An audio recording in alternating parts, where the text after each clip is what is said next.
इस वीडियो में हम बात करेंगे about the expected questions for JEE Mains 2025।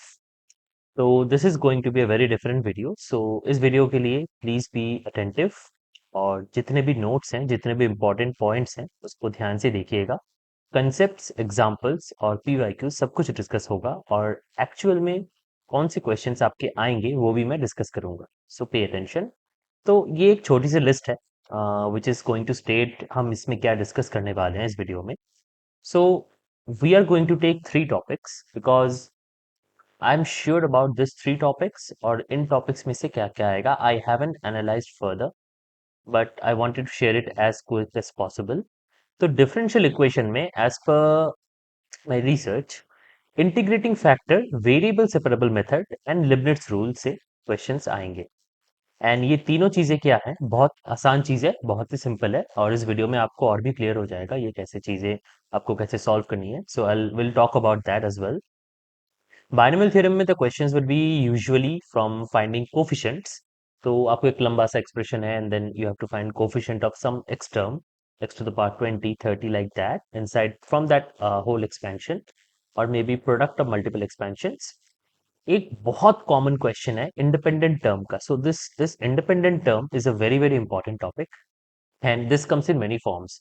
So we will talk in very detail about this independent term और कोई भी हम यहाँ पे टॉपिक उठाएंगे तो उसका हम थ्योरी भी डिस्कस करेंगे। Then finally the remainder types of questions where you are asked to find a certain remainder, तो इसके बारे में भी will discuss. And finally in quadratic equation the most important thing is Vieta's relations. Will discuss कि Vieta's relations के questions किस तरीके से आ सकते हैं and what is the question that you can expect in this year's JE in the various shifts, कैसे वो mix हो जाएंगे with the other chapters and so on। ठीक है, तो स्टार्ट करते हैं। तो let us start with differential equations।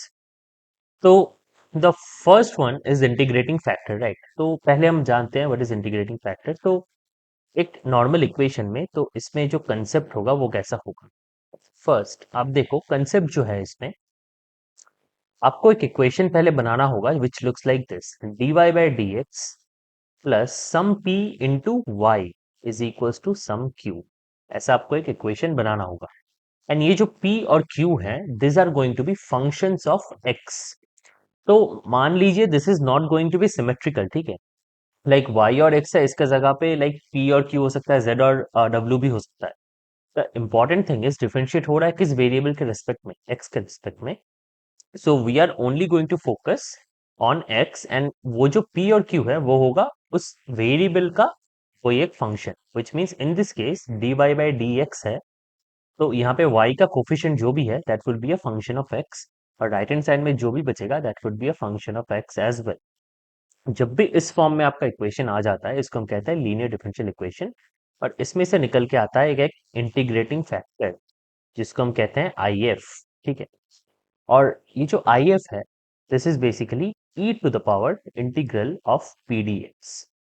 Correct, इसको आपको निकालना होता है और जैसे ही आपने आई एफ निकाल लिया, मान लो आप इसको अल्फा मान लो कि ये आई एफ का जो वैल्यू आया आपने सॉल्व किया इसका वैल्यू अल्फा आया। तो ये जो इंटीग्रल इक्वेशन आपके पास था इसको आप डायरेक्टली लिख सकते हो y, जिसके लिए आप सॉल्व कर रहे हो, right, y is a function of x जिसके लिए आप ये डिफरेंशियल इक्वेशन सॉल्व कर रहे हो, उसको आप लिख दो directly y into alpha is equals to integral of q into alpha. बस आपको ये right hand side integral solve करना है जो कि है q इंटू अल्फा का होल इंटीग्रेशन और जैसे आप ये कर देते हो आपके पास y आ जाएगा। So this is the most simple way to solve a differential equation जो इस फॉर्म में है। मान लीजिए क्वेश्चन मैंने लिया है, this is one of the questions जो रिपीट हो सकता है। ऑब्वियसली टर्म्स ऐसे नहीं आएंगे, एक्सप्रेशंस ऐसे नहीं आएंगे, बट ये जो क्वेश्चन है, ये जो पैटर्न आपको दिख रहा है, इस तरीके का पैटर्न आएगा। तो कैसे करना है इसको, पहली बात है what is my goal, what is my approach. मुझे ये फॉर्म चाहिए, right, dy by d x. दिख रहा है आपको dy बाई डी एक्स, नहीं, बट आपको dy दिख रहा है अलग से, dx दिख रहा है अलग से। सो आप dx से डिवाइड कर दो बोथ साइड, क्या आएगा, dividing by dx both side आपको मिल जाएगा एक्स स्क्वायर प्लस फोर का whole square multiplied by dy by d x और प्लस आपके पास क्या आएगा, ये जो टोटल चीज है two x cube y plus eight x y और ये जो माइनस टू है इसको आप राइट हैंड साइड में भेज दो। डन। इसमें हमने क्या किया, d y by d x को ला दिया। अब d y by d x का जो कोफिशिएंट है that is going to be one, as my as we see from our concept कि उसका कोफिशिएंट वन होना चाहिए। सो नेक्स्ट स्टेप है x square plus 4 whole square से डिवाइड कर देना, कर देते हैं। तो ये आ जाएगा dy by d x, right. Plus अब इसमें देखो आप 2x³ y प्लस 8xy में से कॉमन जा रहा है 2xy, तो अब इसको लिख दो 2xy मल्टीप्लाइड बाय क्या आएगा अंदर, एक्स स्क्वायर प्लस 4, राइट। और डिवाइड भी मैंने किससे किया है, एक्स स्क्वायर प्लस 4 का whole square. Right hand side में क्या आएगा, 2 बाई एक्स स्क्वायर प्लस 4 का होल स्क्वायर, करेक्ट। ये तो कैंसिल हो जाएगा यहाँ से। अब इस इक्वेशन का इंटीग्रेटिंग फैक्टर क्या होगा, आपको दिख रहा है the form has already been made, dy by d x है, प्लस ये रहा आपका y यहाँ पे, राइट, ये है आपका y। इस y के साथ जो भी है वो होगा आपका कोफिशिएंट, जो कि है p मेरा। अब मेरा इंटीग्रेटिंग फैक्टर क्या बन जाएगा, e to the power p dx।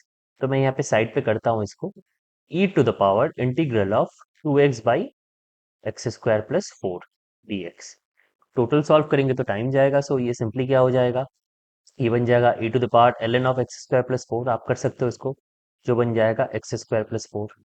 और ये जो टोटल इक्वेशन है वो क्या बन जाएगा, फिर जैसे ही आपको इंटीग्रेटिंग फैक्टर मिल गया आप क्या लिखोगे, y into the integrating factor is equals to क्या, इंटीग्रल ऑफ क्यू क्या था, 2 बाई एक्स स्क्वायर प्लस 4 का whole square multiplied by the integrating factor which is x square plus 4। अब करोगे तो ये सिंप्लीफाई होके आ जाएगा 2 by x square plus 4 dx, जो कुछ नहीं है, जो सिंपली है tan inverse of x by two, tan inverse of x by two plus c. ये आपका टोटल सॉल्व हो गया, आ गया। अब आप इसमें इनिशियल वैल्यूज वगैरह होंगे उसको पुट करो, सी का वैल्यू निकालो, वट एवर इज रिक्वायर्ड आप यहाँ से निकाल दो। इंटीग्रेटिंग फैक्टर का थियरी आई होप आप अच्छे से समझ चुके हो कि इसको कैसे यूज करना है। सो ये आने वाला है, सो दैट इज वाई समझ में नहीं आया तो वापस देखो इस पार्ट को, but do not skip it, this is going to be very important. ठीक है, अगले वाले में चलते हैं। अगला वाला होता है कैसा, variable separable, this are one of the easiest types. तो कुछ चीजें जो आपको पहले याद रखनी है dx dy के हिसाब से, इस तरीके के क्वेश्चंस में you have to try and separate x वाले चीजें एक साइड में, वाई वाली चीजें अलग साइड में, और फिर एक्स वाले चीजों के साथ dx लगाना है, वाई वालों के साथ dy लगाना है। This is the approach. इसमें we can see dy by d x दो साइड्स में है, we can take dy by d x common. इसमें क्या करना है, dy बाई डी एक्स को कॉमन ले लेना है ऐसे, और इसको आप लिख दो 2y-5 प्लस 3 इक्वल्स टू 0। मतलब ये जो टर्म है इसको मैंने लेफ्ट साइड में ऐसे खींच लिया। अब ये जो 3 है ये तो अकेला है, इसको मैं राइट हैंड साइड भेज सकता हूँ। तो ये फर्दर क्या बन जाएगा, dy by d x into 2y-5 is equals to -3। अब y के टर्म्स लेफ्ट में है, न्यूमरेटर में dy है, तो ये dx कहाँ जाएगा, राइट हैंड साइड में। तो क्या बन जाएगा, ये बन जाएगा 2y-5 whole into dy, right. और राइट हैंड साइड बन जाएगा -3 dx। जैसे ही मेरा ये आ गया I will integrate both sides, और फिर क्या आ जाएगा, लेफ्ट हैंड साइड का integral and right hand side का इंटीग्रल। लेफ्ट हैंड साइड का इंटीग्रल क्या होगा, वाई स्क्वायर -5y, और राइट हैंड साइड में -3x प्लस सी। देयरफॉर आपका जो डिफरेंशियल इक्वेशन का सोल्यूशन है that came in the form of y square -5y plus 3x is equals to capital C which is a constant. और ये जो value आपके पास आ गया, this is the equation of a parabola, you could say this is the equation of a parabola centered somewhere, and initial value से आप इसका value निकाल सकते हो। सो अगेन वेरिएबल सेपरेबल में you have to use this kind of things, जहाँ पे आपको सेपरेट करना है एक्स और वाई को एक साइड पे। तो दो तरीके हमने सीखे, पहला हुआ integrating factor which is the most important one, दूसरा हो गया वेरिएबल सेपरेबल। ठीक है, अगले वाले में देखते हैं। तो this is the Leibniz rule, right. Leibniz rule में क्या होगा, you have to use the इस तरीके के क्वेश्चंस आएंगे जहां पे एक फंक्शन है आपके पास, और उसी फंक्शन के डेफिनेशन के अंदर you will have a function inside the integral, मतलब उस फंक्शन के डेफिनेशन में ही एक इंटीग्रल रहेगा जो उसके अंदर डिफाइंड रहेगा। Okay, so to solve this kind of questions हमें क्या करना है, तो फर्स्ट ऑफ ऑल अंडरस्टैंड कि इस तरीके के क्वेश्चंस में अगर वेरिएबल में लिमिट ना हो तो you are not going to apply limits rule. So this question could have been like this only, कि 1 को x में ट्रांसफॉर्म कर दो, आप इसको भी आप x लिख दो, even that would have been a valid question. ठीक है, ये आपको याद रखना। तो इस पर्टिकुलर क्वेश्चन में हमें समझना है कि f ऑफ x जो है that is going to be like this, x plus, आप इसको सेपरेट कर दो क्योंकि आपको रियलाइज करना है this is a variable in t, integration is working in t। तो ये जो x है, x into F T D T एक अलग इंटीग्रल बन जाएगा, तो ऐसे आप लिख सकते हो इसको, x F T minus T F T D T, right. और इसको आप फर्दर लिख सकते हो x प्लस 0 to 1, x को बाहर लिख दो और इसको लिख दो आप एफ टी डी टी और इसको लिख दो आप सिंपली 0 to 1 TFT dt। ठीक है। अब इसमें और भी कंडीशंस थी, like f is a function from 0 to 1 and stuff, but whatever. आपको ये रियलाइज करना है कि definite integration simply means that it's a constant because it's an area under curve, right? It's an definite area under some curve, and अगर वो converge करता है which means it's just a finite real constant. तो ये जो चीज यहाँ पे है, this is nothing but a constant, this is nothing but a constant, these are constants, right? तो ये जो एफ ऑफ एक्स का आंसर आपको मिल रहा है, this is in form of a linear equation, right? A x plus b के types में। सो यू कैन से कि f of x is nothing but some a x plus b. Obviously we do not know the values of this constants a and b, but they also depend on this integrals. But we know कि f of x is a function which is a x plus b. जैसे ही आप ये reduce करते हो, जो technique आपको use करनी है, इसको बैक सब्सटीट्यूट करना है, विच मीन्स आपको सब्सटीट्यूट करना है इसमें, which means you simply have to do f of x equals to क्या, x plus 0 to 1 x minus t whole into ax plus b dt, sorry, at plus b, at plus b dt। और यहाँ से आपको integration को solve करना है और फिर कंपेयर करना है, compare coefficients of x, compare x के कोफिशिएंट्स एंड कांस्टेंट टर्म्स के कोफिशिएंट्स बोथ साइड। तो लेफ्ट हैंड साइड जो है f of x, उसको भी आपको लिख देना है ax plus b, और फिर कोफिशिएंट्स कंपेयर करके ए और बी के वैल्यूज निकाल लेने हैं, फ्रॉम विच आपको पता चल जाएगा कि एफ ऑफ एक्स का वैल्यू क्या है। तो इस तरीके के क्वेश्चंस में क्या करना होता है, यूजुअली आपको पहले देखना है एफ ऑफ एक्स किस तरीके का क्वेश्चन है, किस तरीके का एक्सप्रेशन है, उसको निकालो और फिर उसको बैक सब्सटीट्यूट कर दो उसी क्वेश्चन में to find out the resulting answer, और इस तरीके से ये क्वेश्चन सॉल्व हो जाएगा, राइट? अब देखते हैं अगले वाले बाइनोमियल थ्योरम में। As I said, questions could be of several types, जैसे कोफिशिएंट एक्सट्रैक्शन के क्वेश्चंस, जैसे मैंने आपको बताया। तो कोई भी एक्सपेंशन से आपको कोफिशिएंट्स को निकालना होता है, तो सबसे बढ़िया टेक्निक और सबसे यूजफुल जो स्टैंडर्ड टेक्निक है, आपने बुक्स में देखा होगा, आपने वीडियोस में देखा होगा, बट ये एक लास्ट टाइप का रिवीजन है, इसके बाद आप इसको नहीं भूलोगे, और this is one of the topics that are going to come. किसी भी एक शिफ्ट में ये क्वेश्चन आएगा ही, ऑब्वियसली, जैसे मैंने कहा है, टर्म्स ये नहीं आएंगी बट चीजें यही आएंगी। तो इसमें क्या करना होता है, कंसेप्ट क्या है, a plus b whole to the power n, इस टाइप का एक एक्सपेंशन है। ए है प्लस बी है whole to the power n, जहाँ पे n is a positive integer. और इसमें जो आर्थ टर्म होता है, उसको हम ऐसे लिखते हैं t r plus one, basically r plus one term जो होता है, उसका वैल्यू हो जाता है n c r whole into a to the power n minus r b to the power r. Okay, तो n c r a to the power n minus r b to the power r, और ये जो total expression है, ये होगा r plus one का term. आपको इसमें से कोफिशिएंट जब बताएगा, तो लेट्स से कोई एक्सप्रेशन, जैसे यहाँ पे हमारे पास एक्स से एक्सप्रेशन है, राइट? आपको एक्स का ऑब्वियसली एक्स वाले टर्म्स ऑमिट कर देने हैं, जो रेस्ट ऑफ द नंबर्स हैं उसको आपको ले लेना है, those are going to be your coefficients. तो इसमें क्या कह रहा है, सेवेंथ और thirteenth term, right? Seventh term के लिए आर क्या होना चाहिए, 6 होना चाहिए, क्योंकि आपको टी सेवन चाहिए। तो टी सेवन क्या होगा मेरा, now let's come here, 18 is my n, right? 18 है मेरा पावर, तो it is my n, so 18 is my n. R क्या है मेरा, आर इज माई 6। अच्छा, व्हाट इज माई ए, ए क्या है, 1/3 x to the power 1/3 in whole to the power 18 minus r which is 6।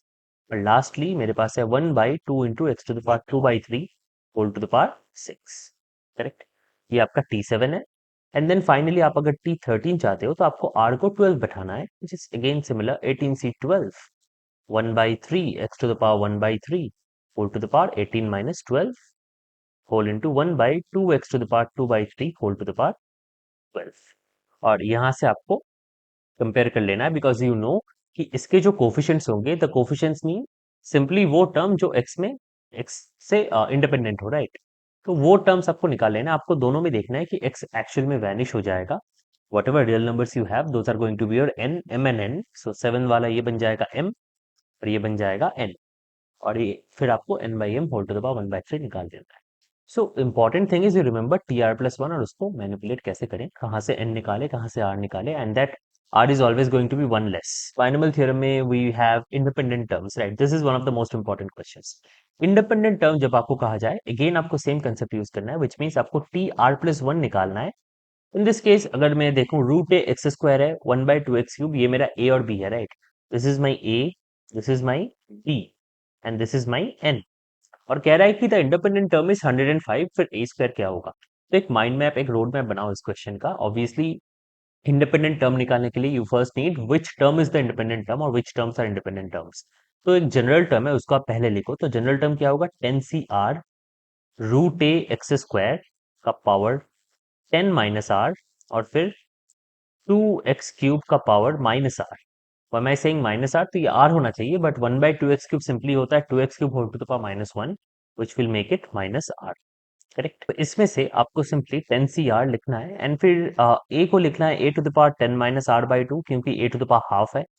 2 to the power -R लिख देना है, क्योंकि this is 2 to the power -R, 2 to the power -R हो जाए यहाँ से। और फिर x वाले टर्म्स को सेम लिख देना है। So this going to be 2 times 10 - R, और ये x to the power -3R है, उसको आप साथ में ऐसे लिख दो।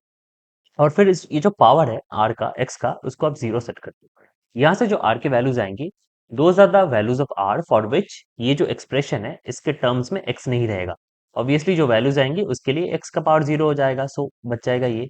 इसमें बस एक ही इंडिपेंडेंट टर्म है, विच मीन्स वो पर्टिकुलर आर के वैल्यू के लिए ये जो कोफिशिएंट है आपका, this coefficient is going to be equal to 105। उसमें से आपको ए के लिए सॉल्व करना है, which is going to be easy, सारे मल्टीप्लाइड में है। But this one of the question that is going to come 100%, which means कोई ना कोई शिफ्ट में, और मे बी आपके शिफ्ट में इंडिपेंडेंट टर्म के क्वेश्चन आएंगे। This is going to be a 1 minute maximum, 1 minute hassle. So that is why इसको आपको प्रैक्टिस करना है। एक और एग्जाम्पल देख लेते हैं। वापस एक इंडिपेंडेंट टर्म का क्वेश्चन, सेम कॉन्सेप्ट कंसेप्ट लगाना है, बट यहाँ पे आपको तीन चीज करना है। आपको इसको एक्सपैंड कर देना है इसके साथ मल्टीप्लाई करके। तो ये क्वेश्चन आपको ऐसे लिख लेना है, 1 इंटू वो मतलब 3/2 x² - 1/3 x की पावर 9। उसके बाद लिखना है 2 into x into 3/2 x² - 1/3 x की पावर 9। और लास्ट वाले को लिख देना है आपको -3x³ इंटू 3/2 x² - 1/3 x की पावर 9। इंडिपेंडेंट टर्म इसमें मतलब is the same as independent term in तीनों के प्लस में, मतलब हर एक में अलग अलग इंडिपेंडेंट टर्म आपको ढूंढना है। इसमें आपको ढूंढना है independent term by setting the power of x as zero general term में। और जनरल टर्म में आपको फिर x की पावर -1 सेट करनी है, क्योंकि ऑलरेडी सी आपके पास एक x है। मतलब आपको वो टर्म चाहिए इसमें जिसका पावर, जिसमें 1/x है, ताकि मल्टीप्लाई होकर अल्टीमेटली आपके पास कांस्टेंट आए। तो इसमें क्या करना है, इसमें आपको पावर ऑफ एक्स को जीरो सेट करना है, इसमें आपको पावर ऑफ एक्स को -1 सेट करना है, इसमें आपको पावर ऑफ एक्स को -3 सेट करना है। करेक्ट। जनरल टर्म क्या आएगा, general term is very easy. General term आने वाला है 9 CR, एंड देन जो भी कॉन्स्टेंट्स हैं whatever, I will just write them as alpha, 3/2 वगैरह वगैरह। और फिर आएगा x to the power 2 whole into 9 - R। और ये जो चीज है ये क्या आ जाएगा, x to the power -R, मतलब -R। ये हो गया आपका पावर। इसको आपको रिस्पेक्टिवली 0, 1 या -1 या -3 सेट करना है, and that is going to be working here. Okay, again same type of question. इसमें भी आपको जनरल टर्म निकालना है पहले, TR+1, which is going to be 824 CR, जो हमेशा इंटीग्रली होता है। एंड अगेन यहाँ पे लिखना है हाफ होल इंटू 824 - R, और इसको लिख देना है 11 टू द पावर R/6। तो इंटीग्रल टर्म्स वही होंगे जहां जब भी आपका 11 और 7 दोनों का पावर इंटीग्रल होगा। तो obviously R should be a multiple of 6, condition 1, और सेकंड कंडीशन में R should be a multiple of 2। Correct. तो ऑब्वियसली जो जो मल्टीपल R6 के होंगे वहां से वैल्यूज आ जाएंगी आपके पास। तो यहाँ पे आपको बस वो कंडीशन चेक करना है। So again a similar type of question. ठीक है। तो binomial theorem, I hope that you would be able to do them very quickly. Finally बात करते हैं रिमाइंडर्स की। तो रिमाइंडर्स में क्या होगा, you only have to check कि रिमाइंडर्स कैसे यूज होते हैं। तो मैं आपको एक ट्रिक बताऊंगा। तो आपको मॉड्यूलर अरिथमेटिक है, एक वीडियो का लिंक है, I will show you that. तो ये क्वेश्चंस आपके पास आ सकते हैं। I do not know if this going to be 100%, क्योंकि इजी टाइप के क्वेश्चंस होते हैं। जैसे सेकंड क्वेश्चन में, this is going to be third obviously. Second question में 64 इज कॉन्ग्रुएंट टू 1 mod 9, जिसका मतलब है any power of 62, any power of integral power of 64 is going to be 1 mod 9, और ये 1 होता है आपका answer. This is going to be the remainder. तो ये मॉड्यूलर अरिथमेटिक के सिंबल्स क्या है, आपको राइट हैंड साइड में एक वीडियो मिल जाएगा जहाँ पे मैंने अरिथमेटिक, मॉड्यूलर अरिथमेटिक को अच्छे से समझाया हुआ है, आप उसको देख सकते हो। और जब भी मॉड में प्राइम रहे आपके पास, मतलब 17 से डिवाइड करो आप 7 टू द पावर 103 का रिमाइंडर क्या आएगा, आप यूज कर सकते हो something called Fermat's little theorem. तो ये क्या कहता है, 7 to the power 16 is congruent to 1 mod 17। इसके बारे में डिटेल्स में जानने के लिए आप मुझे कमेंट कर सकते हो और उस वीडियो को भी देख सकते हो। मैं इस वीडियो में इसको ज़्यादा बढ़ाना नहीं चाहता हूँ, बाइनोमियल थ्योरम के रिमाइंडर्स के टॉपिक को, इंक्लूडिंग मॉड्यूलर अरिथमेटिक। इसको नॉर्मली बायनोमियल से कर सकते हो, but do practice them a lot. But ये मेथड्स आपको अगर पता है तो ये लाइक 10 सेकंड 12 सेकंड में क्वेश्चंस बन जाएंगे, आप अगले वाले में चले जा सकते हो। This are going to be too easy once you know modular arithmetic. So do check out that video. Quadratic equation में इस तरीके के क्वेश्चंस आपके पास आ सकते हैं, सारे ये पीवाईक्यूज हैं, आपको पता है। तो ये वो टाइप के क्वेश्चन है जहाँ पे आपको बीटास रिलेशन यूज करना है। तो कंसेप्ट आपको बस याद होना चाहिए, a x square plus b x plus c equals to zero अगर है, और इसके अगर दो रूट्स हैं अल्फा और बीटा। मैंने एक वीडियो लिंक कर दिया है क्वाड्रेटिक इक्वेशन का टोटल थ्योरी, उसको आप देख लो। इसमें हमेशा आता है alpha plus beta equals to minus b by a, और अल्फा बीटा क्या आता है, सी बाई ए। जो वीडियो लिंक है वो एक बड़ा लंबा वीडियो है। तो if you want to revise quadratic equations only once, आपके पास और टाइम देने का टाइम नहीं है क्वाड्रेटिक इक्वेशंस को, तो ये one video is going to be enough for you to practice using including P Y Qs as well. You can check out the video as well यहाँ पे। And that is going to be all for quadratic equations except for the last topic जो है equation forming. इसमें भी एक ही simple trick होता है, आपके पास अगर रूट्स हैं अल्फा बीटा, और आपको एक इक्वेशन फॉर्म करना है, क्वाड्रेटिक इक्वेशन फॉर्म करना है यूजिंग दिस रूल्स। आपका आंसर होगा हमेशा x square minus of alpha plus beta whole into x plus alpha beta equals to zero. Again मैंने कहा, equation forming and betas relations are the only two topics जहां से questions आएंगे in quadratic equations, except for punched questions, complex number में वो आते हैं। But इसको सीखना है आपको बहुत बढ़िया से, तो वो एक वीडियो जो अभी आपने लास्ट वाले क्वेश्चन में देखा ऊपर राइट में आया था, वो वीडियो इनफ है to practice everything for JEE advanced level in quadratic equations. आप उसको देख लो एक बार और समझ जाओ। So that would be all, and whoever is interested in the ICICMI course or J Advanced course, आप ऐप में जाके you can subscribe to the course।